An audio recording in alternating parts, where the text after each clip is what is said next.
Hello and welcome to the Blue Oval Podcast. My name is Garrett Zatlin, and yes, I am doing the intro today, which means Ben is not here. He couldn't make it, family matter, but no worries. We have longtime veteran Mara Beatty. Mara, how are we? It always happens whenever Ben's out of town or too busy. I'm the first person you apparently call for the podcast, and I'm always free apparently. Well, really, it's just a way to slowly ingratiate you as his replacement as we try to, kick him and sabotage him out of this podcast. Thank you for that. Thank you for coming on. For those who don't know, Mara probably works more than I do. She works crazy hours and then runs a lot, and she has to deal with kids all day, and then worse, she has to deal with me. But we love her for it, and we appreciate her coming on. Longtime expert. She does a lot of our women's rankings here, and obviously is very involved with the men's side as well. Mara, what we are going to do today is we are going to go over our indoor track preseason rankings for 2023 2024. And we're going to give our toughest names to rank. And so I'm just pulling up here before we get to that point. I'm pulling up here our Apple podcast just to make sure that we have any new ratings and reviews. We do not. We have 81 there. Please go leave a rating and review on Apple Podcasts. Also, don't forget that we're also on YouTube, so be sure to subscribe there. A lot of great video interviews there, and we're up to 141 on Spotify. So we love to hear that. Spotify is closing in on doubling Apple, which I don't love, but we appreciate everyone who has done that. So thank you, thank you, thank you, Mara. Hardest names to rank. We'll start with the women first. Who was one of the women who gave you the hardest time to rank? And when I say hardest to rank, we are saying that this woman may or may not be in our rankings. Maybe they're just missed, an honorable mention. Maybe they are in our rankings. So, who was one of the tougher ones to rank? Definitely Kaylee Mitchell of Oregon State. Mm-hmm. She's very experienced. She's competed at numerous NCAA championships across the grass, indoor track, outdoor track. She's got the times that put her right up there with the leaders, but it was so hard to find a place for her in here. And I'm still struggling with where to always put her, knowing that the rankings are going to go out soon. And I don't know where she really belongs because we know she's a top talent, but there's so many other competitors in there. Yeah, and I think that's the perfect way to sum up like her career in the eyes of TSR. Like she is so well respected by us. I think we love the fact that she can do the mile 3K very effectively. She's super consistent. I mean, when she runs, like she'll run a top time, and she'll really take us by surprise. And yet, when you just start going down the list of like, well, I think she might be better. I think she might be better. It does put Mitchell right on the fringes there. um, Without giving away of where we went, I do think it was, a little. How do I put this? I do think it could have gone either way, and I'll leave it at that.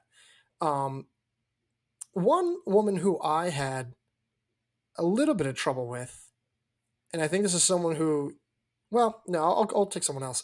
Someone who I had trouble with was Kimberley May. I love Kimberley May. I think she's awesome.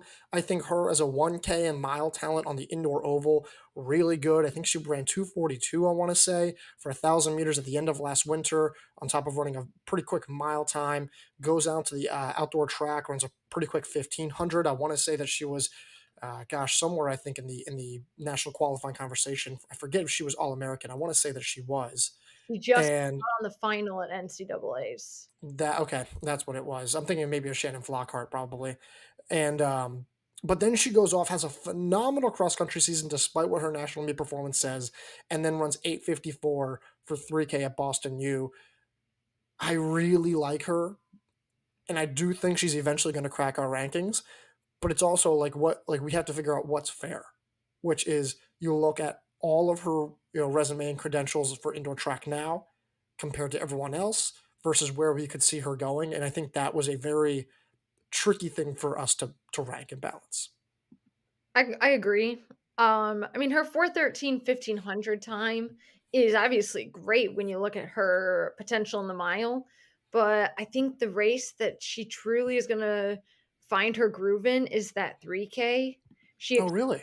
I think so. I mean, she was 19th at Nuttycombe in cross country this Yeah. past fall, and That's kinda on a tough, muddy day in Wisconsin.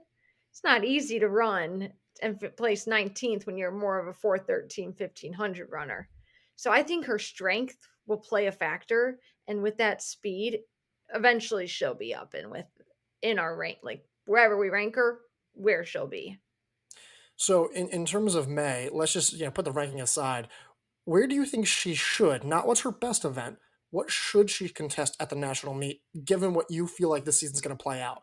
Mile or 3K? Because as we've seen, the 3K is already insanely loaded. We think that's her best event, but does she have a better chance for All American honors in the mile? You know, I've been going back and forth between what for like these mile 3K runners because you're getting these 800 girls who know that we've got the heavy hitters in the 800, so they're building Hmm. their strength for the 15. And you can't contest with someone who's occasionally has a 201 800 speed over the last lap. So does that mean the 1500 girls have to start going up to the 3K? Right, right. Fair. So it's a little difficult these days. Okay, on the men's side, who was one of your men that you were not directly involved, but you certainly influenced a lot of the order that we did have and we ended up finalizing. Who was the name that you thought was the trickiest for you to kind of figure out? I'm gonna go with a trio here. I'm gonna Yeah, go with the Washington group of Joe Waskom, Nathan Green, and Luke Hauser. interesting. Okay. How do you rank those 3? They all have they've all won an NCAA title in some form or another between indoors, outdoors. Hmm. How do you pick one over the other? Yes, Waskom did qualify for the World Championships.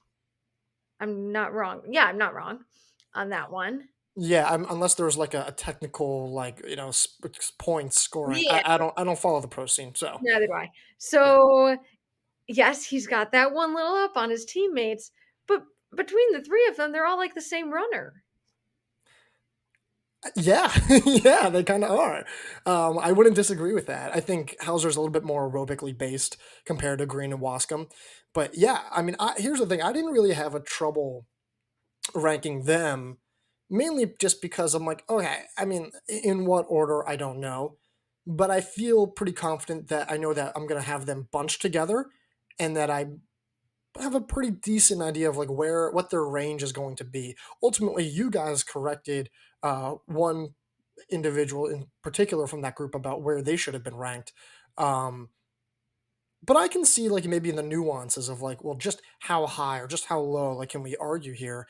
Because one tactical move goes wrong, and it's three guys all kind of working together. Someone can go finish at eighth at the national meet, and then we'll be like, well, what happened? It's like, well, only so many guys can actually get in and compete. And so, actually, I am going to go with a very similar name, and it's Isaac Bastion. Oh, yeah, he was on my list too. I, he is. I've been very open in thinking that I think he's one of the best tactical runners in the NCAA, at least in terms of consistency. And I remember when I did the late night interview with him, where he goes, "Yeah, like Andy Powell came over to me after the NCAA Indoor Championships and said, yeah, it was our goal for the Washington guys to box you in with a lap to go." And I'm kind of like, okay, but listen, he's tactically sound, very consistent, 354 mile PR, 336.99, 1500-meter PR, highly experienced, is due for a national title. But every time he's going to be going to the national stage this year, it's going to be a 3 versus 1 battle. Washington is going to be able to operate around him as we saw during indoors and outdoors. So I just I just don't know where exactly that places him.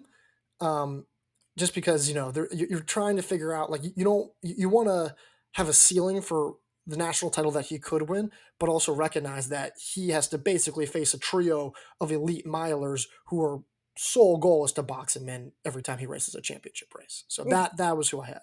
you gotta take that kick out of him. Exactly. So he can't if you give him space, he's gonna take it any day. Who on the women's side? We'll go for another women's name here. We'll just go back and forth in having this discussion. So who on the women's side? And I already know, by the way, who you're going to say here. Who was the toughest? Another tough name. I'm gonna go Kelsey Chmiel. Oh, no, no, okay. I thought it was gonna be someone else. I'll take that Oh, next name no, then. I'm gonna go Kelsey Chmiel because seeing her end her cross country season with an injury was tough. Mhm, She's experienced again. She's competed at so many national championships. She's been an All-American every single time she goes, practically. mhm.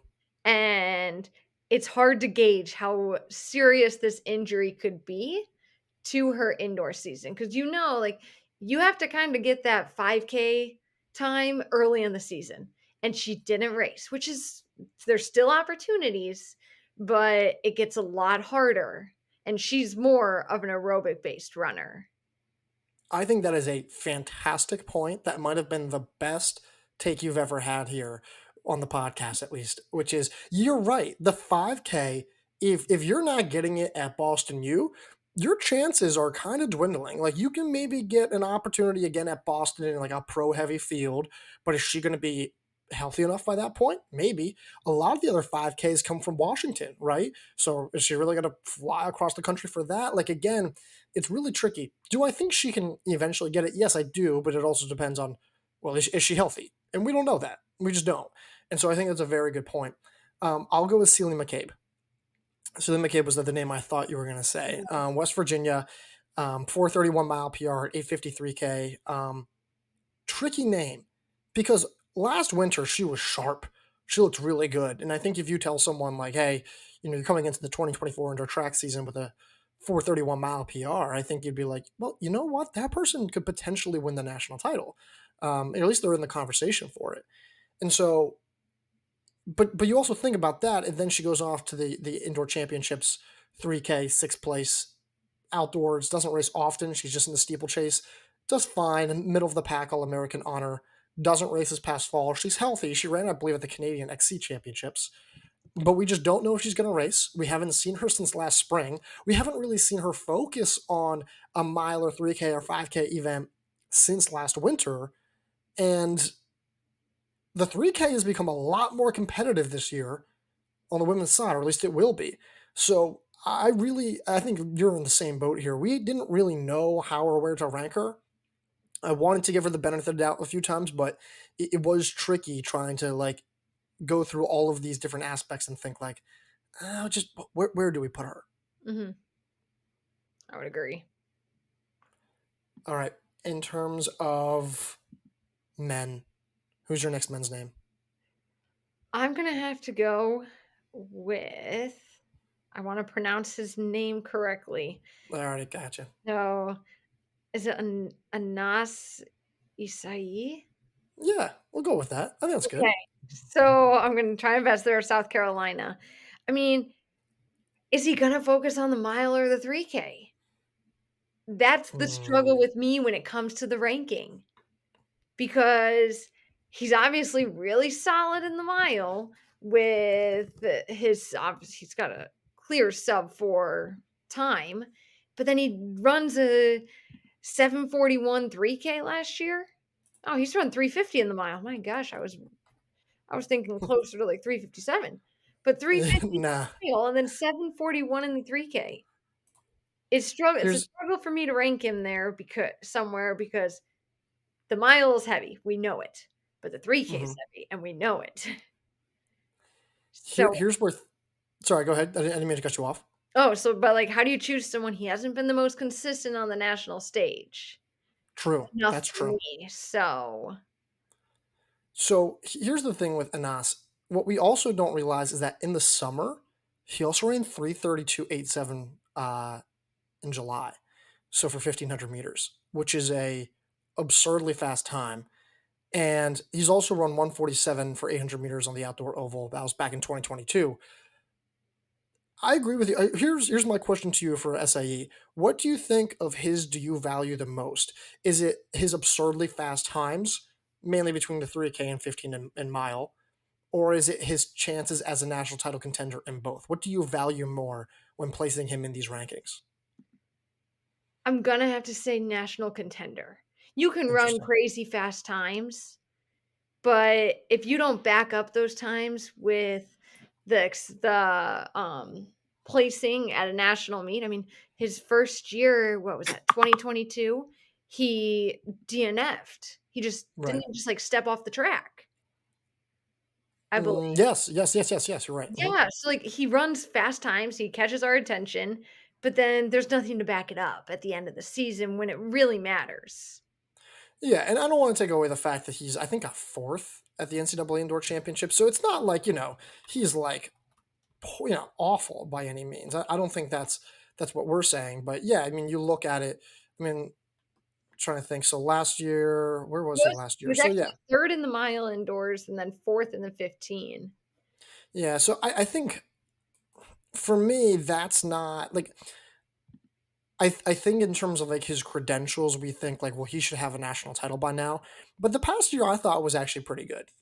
Fourth in the 15, third in the mile. I think that was pretty solid. Um, but I agree. There is occasionally some inconsistency in that case. I think he's cleaned up a lot of that, but I actually felt pretty good about Essayi. I think I kind of liked where we were putting him. Someone who also ran a crazy fast 1500-meter time this past summer was Adam Spencer of Wisconsin. 3:31.81. That doesn't just break the current collegiate record, it smashes it. It's not even close, actually. I mean, he destroys it by, I think, like, almost 2 seconds. And, he was okay. And by okay, I mean relative to national title contenders. He was okay during the indoor season, 355-mile PR, Big Ten title, but then doesn't make it out of the prelims of the indoor national meet. And then during the spring, 337 1500, 146 for 800, and then gets third at the outdoor national meet in a very tactical race there, and then goes off, qualifies for the world championships for Australia, 331 PR, runs 334 in Hungary. He's clearly absurdly talented, right? He's so much raw talent, but how much should that 331 sway and impact what his indoor track season is going to look like? And I don't think we have a good answer for that. And frankly, I don't know if anyone making these indoor track rankings would have a good answer for that. I don't think so. So I don't have a good answer for it. And that's okay. That's why you've been putting all your time and energy into the women's rankings. But in terms of going back to the women's side, do you have another name? I'm gonna go with Meghan Hunter of BYU. Yep. She had a Cinderella story last year, making it all the way to the NCAA championships and earning an All-American honor, running a PR of 2:01. She's already started off the indoor season with a 2:03 win at BU, and she's one of those, like, fringe contenders that you've gotta start watching out for.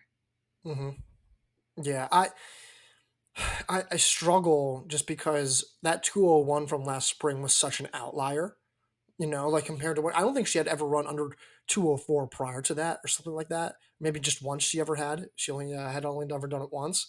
So I'm not quite sure like how I feel. It's encouraging to see that she's running 203 already. I think she's extending her success from last spring, so that's great. But yeah, I don't think we have a good read on just how good she can be this winter, especially because the pool of top level performances and top level results is not, I think, quite as plentiful as we would like it to be. Um, the other woman who I had tough time ranking, I'm gonna go. I'll go Margot Appleton. Great last winter. She peaked perfectly for the postseason. I want to say she got like a top half All American honor. Um, Similar great outdoor track season. Great in the 15. Great in the 5K. All American honor in the 15. She was just really good across the board. I want to say she was actually third in the 1500. I don't know that for a fact, but goes off, has a good cross country season. Not quite as good compared to her indoor and outdoor track seasons. Not her best cross country meet at the national stage, still not terrible. And then again, runs 9:08, I think, in the 3K to start her season off this winter. She's clearly a ranked name. I think no one's going to deny that she's a ranked name. But some performances have clearly been better than others, and some of her more recent results, I've thought, yeah, I think she's capable of more than that. And it's just a few races. I don't think anyone's going to be, you know, overreacting to anything that anyone does in December. or tail end of November for this indoor track season. But she's just a name where I was like, I know she's going to be in our rankings, but I don't know specifically in what range we're going to put her. Are we on? Oh yeah, we're on the men's side. I'm on the men's side. jumping around all over the place. Um, yeah, who's your other men's name? I'm gonna go with Florida's Sam Austin. He was really Oh, strong last year in the indoor season, right, finishing second at SECs to Will Sumner, and he ended up with an All-American honor, which was surprising to see him finish 5th, I'm not gonna lie, but he did run the 146 earlier in the season, back in February last year, and his previous years at Florida just never really gave me the inclination that he would be an All-American. Now he did struggle outdoors this past spring, but there's definitely the talent in him. So it was like hard to rank because like at least looking at the men who we have in contention, we don't have truly that many 800 runners hmm, to you're right. look through. Well, So I don't think there's a lot of like pure yeah, it's not like 800 the runners. women's side with the 800. Right. I mean, like the like on the men's side, like you think about how many like pure 800-meter runners are. There's only a handful because you think of guys like Aiden McCarthy and Connor Murphy and Elliot Cook. Like it wouldn't. I don't think it would surprise any of us if they all ran the mile at the indoor national meet this winter. I No. don't think we'd be surprised. Yeah, and so I think when you just talk about like one-dimensional 800-meter runners like himself, yeah, he doesn't have the range of moving up to the 15 or the mile like maybe someone else does. But he had a really great season, and so are we just gonna ding him for like a tough national meet showing? You're right, he wasn't quite as strong during the winter months, the spring months, excuse me, but he was still good. And I think that indoor track season that he had last year does deserve a little bit more respect. I'm going to go my other name. I'm bouncing around here. Oh, Oussama El Bouchayby, for sure. Yes. Yeah. So for those of you who are like, who the heck are you talking about, Garrett? Well, those who are familiar with Division Two, the former Angelo State rookie from Morocco, Oussama El Bouchaybe, was phenomenal. Broke the indoor D2 800-meter record. He ran 146 indoors. He beat West Ferguson for the indoor national title, for the D2 indoor national title indoors. West Ferguson, by the way, is a guy who went off to run 145 for the half mile distance at altitude that spring. El Buchebe runs 145 at the Texas Relays last year to beat Bryce Hoppel, to beat Yusuf Bizimana in a massive statement win. Doesn't perform at the D2 outdoor national meet due to a family matter, and has since transferred to Alabama. The, the challenge with him is that he's now going to be facing D1 competition on a way more consistent basis. Now, this is not to say that he wasn't already facing D1 competition. He was. He had his fair share. But how does he handle rounds of the SEC? How does he handle having to deal with, Yusuf Bizimana multiple times, right? And probably someone else who I'm not even thinking of. I think there's just a little bit of cautiousness about that we want to have with El Buchebe, which is he's done everything that we could ask, but he's still new to the D1 level, and at some extent that matters. Yeah, I would agree so. Alabama is definitely more of a no, they're definitely putting a lot more stock into their longer distance runners. So Hmm. it'll be interesting to see what kind of training he does in Alabama with Yeah, the obviously more speed based, but he was somebody who I even had on my list. yeah. I think the nice thing is that there's at least a recent history of success there. Like Ilio Kipsang had decent 800-meter efforts. Jacob Lamb had run 146 during his time recently, I think a year or two ago. So I do like. I don't dislike the fit. Who is the other name for the women's side that you may have? Let me quickly pull up the page so I make sure I get the times right. I'm gonna go with Melissa Riggins of Georgetown. Okay. She's got range from the 800 with the 203 to a mile, which is respectable still with 437, but her 1500 time of 410. shows that there's definitely more speed for her in that mile. And she also just ran a 9:04 3K at BU. Now, yeah, she was 14, no, 24 seconds behind the leader. So, yes, that's a lot, but it was a great time after bouncing back from a disappointing end to her cross country season with a DNF.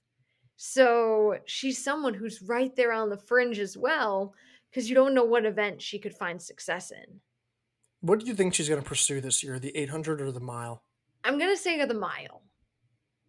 That four Is ten 1500 gives me Yeah. more of a way to say, okay, you've got to go with the mile at this point. Not I many don't women are going that time. I don't hate that. I wouldn't argue. I think the bigger reason why the mile is her better option is because the DMR, I think the Hoyles will have a good DMR. Yes. And I think that could probably play a role, especially with oh my gosh. There's someone who I'm just blanking on right now, but I'm sure the Hoyles almost always have a good DMR, right? It's just pretty much a given nowadays. But I do think that given the XC base that she had and how good she was aerobically on the grass, I do think it's just a natural progression to be like, okay, step up to the mile. There's clearly been success there before. You're stronger aerobically. You do have a middle distance history, but the XC fitness on top of that should, in theory, you know, give her a good mile time. So, um, speaking of women who are middle distance runners and have sneaky good range, Carley Thomas. Mm. Carley Thomas ran 159 this past summer, has a 4:36 mile PR from last year. Um, Remember back in like 2020, she was a national title contender. Like we were talking about her realistically winning the national title alongside Nia Aikens. So obviously, pandemic wipes out that opportunity. She has a significant injury, I believe, with the femur. That later that summer, she's out for a year. She comes back, slowly rallies, and she'll get on really good hot streaks. Like she'll have really nice hot streaks. She'll look really strong at times. But there have been some moments more than others where I go, oh, I don't. She didn't quite have it on the national stage. And I think just her untimely or unfortunate injury was just a little bit of an awkward timing with the women's 800 meters just taking a dramatic step up in the top level about what it takes to win a national title at that distance. Um, so it's been a tough battle between recognizing her history, her potential, her recent 159 PR from the past summer versus a few tactical miscues at the national meet. I think just certain instances wanting a little bit more in the postseason, and it's a tough thing to balance there, and that's why I had a hard time trying to place her. Okay. I agree with that one as well. In terms of the men, we'll do one more men and one more women, and then we'll call it here. This is an easy episode today. We'll do a lot more of the transfer stuff tomorrow for everyone listening, or not tomorrow, next week for everyone listening. A few headlines there as well. But Mara, give me one more guy on the men's side, and I'll do as well. Okay. Well, I'm going to come full circle with my Washington men. I'm going to go with Ronan McMahon-Staggs. McMahon-Staggs. McMahon-Staggs, thank you. So I'm not the greatest with last names. Never have been. That's why I ignore them when students tell me their last names. I can pick it out. Don't ask me how to pronounce. But anyway, he's transferred into Washington from UCLA last year. Mm-hmm. He really surprised us mid-February last year when he ran that 3:54 mile after like kind of already starting out with a 3:57, going to 3:56, and then 2 seconds in a mile indoors is a lot. So the 3:54 paired with his 1:48 800, it sets him up well to have another strong mile season. Especially, we've seen the success that Andy Powell has. Now, is he going to be the fourth Washington Husky to win some kind of title of some sort? I don't have a magic 8 ball. But he is someone will this transfer help him? Or will it kind of just make him about the same as last year? History says that the transfer will help him. History. Now, whether or not that happens, I don't know. But yeah, I mean, he could be a problem, or it's just hard to know, right? Because again, you, Washington could have another guy push out another guy of a qualifying spot. Basically, like it's one of those things where you just don't know how that's gonna to balance there. So I like Ronan McMahon-Staggs a lot, just as a talent in terms of what he brings to the table. But yeah, I mean the mile is pretty stacked this year. There's a lot of great options, and excuse me, especially those who are returning or like our veterans. So I do think that's a tricky one to kind of balance. It's like, wow, just where should we place him, if at all? Is he just missed? Is he honorable mention? Is he the national meet? National meet? Is he in our top 25? So fair uncertainty there. I think my last guy who I'm going to mention here is Drew Bosley. Hmm. I think that's going to surprise a few people. But this is the guy. This guy's a 3K collegiate record holder, right? And he was, looking. He was probably the guy who had the best weekend at last year's NCAA Indoor Championships, who didn't win a national title. Um, I think he was just phenomenal.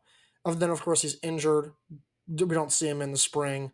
Fall, he looks good in the fall, but he doesn't look great. He continues to be an aggressive front runner. It doesn't always work out for him. He has, again, good finishes, but they're not great. And the same thing happens at the Boston U3K. Aggressive front runner, still runs 7:43, but that's not a time that we're like, okay, that's going to put him in the national title conversation. So for a guy last year who looked like he was the best, maybe at one point the best top three guy in the NCAA for our indoor track rankings, recent stuff has been a little tricky. I don't really know how much good results that we have of him to say that he's going to be a top three, top five, top 10, whatever the range is kind of name. It's a very fine line to balance. Yeah. So, surprisingly, I did not have him on my list. Yeah, I think about these things. Come on now. I think All about right, other. give me your last woman there, and we'll wrap it up here. Gonna go with Amaris Tyynismaa of NC State. Yeah, yeah, fair, fair. I mean, she's got a 15:30 5K and then down to a 4:33 mile. We've seen her at her best. We've seen her struggle. And surprisingly, when you look at her resume, she's only competed at one NCAA indoor championship. And it was in the DMR back in 2021 that Really? unfortunately got DQ'd for Alabama. That's right. I forgot about that. So, and then she came back the next, like, what, 2 days later or 3 days later, however the weird winter cross country season schedule worked. And Right. then she finishes third at NCAA's cross country. So we've seen her when we know that when she's on all, like, firing on all cylinders, she brings it. She's got the times. But this last cross country season, we saw some of the holes in her resume, or not her resume, holes in her abilities. It was a struggle for her to finish races, struggle for her to get to the line, and the 912, sorry, the 912 she just ran at BU is a little concerning, but there's still the potential for her to get back to her ways. Yeah, and I think it's fair because obviously because of her history. I personally, again, that's another name where I just didn't have because I think despite what her cross country result is, you and I share the same concerns of like, well, listen, it's one race, and like generally speaking, she wasn't, she couldn't get across the line at a handful of meets this season. So I was a little bit more conservative and maybe a little bit more unsure about potentially putting her in there. Um, but I do think that if you're just looking at resume and knowing what she is and what she can be, it is a little scary to be like, no, she's not a top 25 name. It's like, well, really? And it's like, yeah, it's a hard one to balance. So, excuse me. I will go and wrap it all up with Kenzie Doyle, UMass Lowell. Oh, she's on Uh, my list too. yeah, yeah. She ran 15:27 out of nowhere, and she's been a good runner. Like she's qualified for last year's national meet in the 10K. Like she's good, but she's not. She wasn't 15:27 good, and we didn't see her this past fall. And I don't know where that came from, but clearly her and her coaches knew something because she was already seated incredibly high in that Boston U5K race. I don't know what this means, this 15:27 mark. It feels very Emily McKay esque Mhm. in terms of like what that season was like. It was like, yes, good mid major runner. In fact, I think they're in the same conference. Good mid major runner who has now taken a step up to that next level and can now be like a really big problem for her competitors. But we have truly one result that is worthy of ranking consideration, and obviously we need more for that. But it's a really good result, and it really makes you wonder, like, well, what can she do in the 3K? What Yeah. can she do in the mile? And she'll have plenty of opportunities to do so at Boston. Yep. So, I'm gonna say one thing here though. We started with women. We can't end with women. So I'm Oh, gonna you're throw a right. quick one on you with a men's Okay. choice. Okay. Now, yes, he's got he was down with an injury during the cross country season, but I gotta stick with my Utah men and go with BYU's Casey Klinger. Okay. He he can be hard to rank because he's never really given us, to be honest, that like it factor with the ability to win a title. I just haven't seen the same from him that Connor Mance and Clayton Young had a few years back. But he's someone you've got to watch out for with his consistency Hmm. when he's healthy. So the Yeah, and health we don't know if he's bit of an healthy. issue. The health is a bit of an issue right now for when I want to go and rank somebody because we know they're hurt during the cross country season. Transitioning to the track and it's a short season. You gotta be ready at, like, almost right away because we get back after winter break, and it's what? You got pretty much January, February, and a Yeah. 3K, 5K guy is not racing every weekend. No, they're not. But the thing is that, like, you know that they've done those altitude conversions at their BYU track. Oh, yeah. They'll go to the Dempsey, which does have I think in the latter half of the year, I think for collegiates, it's arguably just as good for that 5K as Boston is, just again because the fields I think are just deeper out west in the second half of the year, and the pros usually go to Boston for those 5Ks in the latter half. Yeah, yeah. Again, he's another guy who's in the Kelsey Chmiel category Yes. of we know that they're talented enough to be here, but are they talented enough for us to like ignore recent injury concerns? And I don't know if we have that answer. And Yeah. I think it's fair. And another one where kind of like Camille, I kind of felt a little bit more comfortable about what my initial thoughts were. But I will wrap it with Yaseen Abdalla. Oh, that's the name I have written down. Oh, really? Hoping you would choose that one. I did, and here we go, and that's how I'll cap it. Yaseen Abdalla, I think he's incredibly talented. Like I really like him a lot, and that 7:42 3K from last year is so good. And every once in a while, like on my YouTube feed, his YouTube page will come up, and he'll chat about it. He'll give feedback about some of his races, which is cool, and he's smart. Like he's a smart runner. He knows what he's doing. I didn't always see that in the early portions of last winter, but then you began to see him be a little bit more conservative, be smarter with how he approaches certain races. I think that was very well shown when he ran that 7:42. He didn't get too excited. Um, there's certain tactical things that I don't always love, but when I look at times of 3:57 in the mile, 7:42 3K, 13:33 5K, knowing that he's been national champion the DMR during his time with Texas. I just refuse to believe that this guy's like not a top talent, but how much of that exciting range, that 3K mark, that sky high potential, that just like lethal turnover, how much can I reconcile that with? Well, I'm still waiting for him to get that individual All American honor on the track. So unless he already did, I'm just missing it, but I don't think he has yet. I gotta Um, ask though, what event do you see him having his best at? 357 mile is strong, but we've seen these guys run faster who we've mentioned before earlier in the podcast. But where do you see 3K or 5K for him? I think it's much more likely 3K. Okay, Just because the 742, I mean, he could run 743, 744 this season and still qualify in advance. I think he brings that mile speed to the 3K. He brings the 5K endurance to the 3K. It's just a natural sweet spot for him. Um, and I just think I believed he was a 3K runner last year, and I think he proved that with his 742. Now it's just a matter of can he put it all together on the national stage, and really just a more you know consistent season in total. But he's smart. He when he makes the right tactical moves, he's really dangerous. He can be really fast, and but I just don't know if that's enough for the top 25. got So it. Mara, well done. You hung in there. You're a champ. It's Thank you. Thank you bedtime. so much. What's that? Past my bedtime. Yeah. Well, guess what? Past everyone's bedtime, but we appreciate your patience. Appreciate you joining us. That was a lot. That's an intense podcast. Honestly, Ben would have struggled with that one. So you were a veteran and you came through. Um, Thank you for your help. Yeah, indoor track rankings from Mara and Finn Burney, as well as myself, coming. If this is released on Wednesday, so you guys will get the rankings this week. We've got a few other ranking projects coming in the next few weeks as well.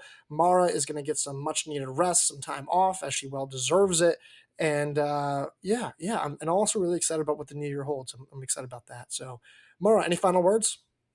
I mean, the holidays that are next week, so everyone enjoy a great holiday. There you go. Enjoy your holidays, and I'll talk to y'all soon.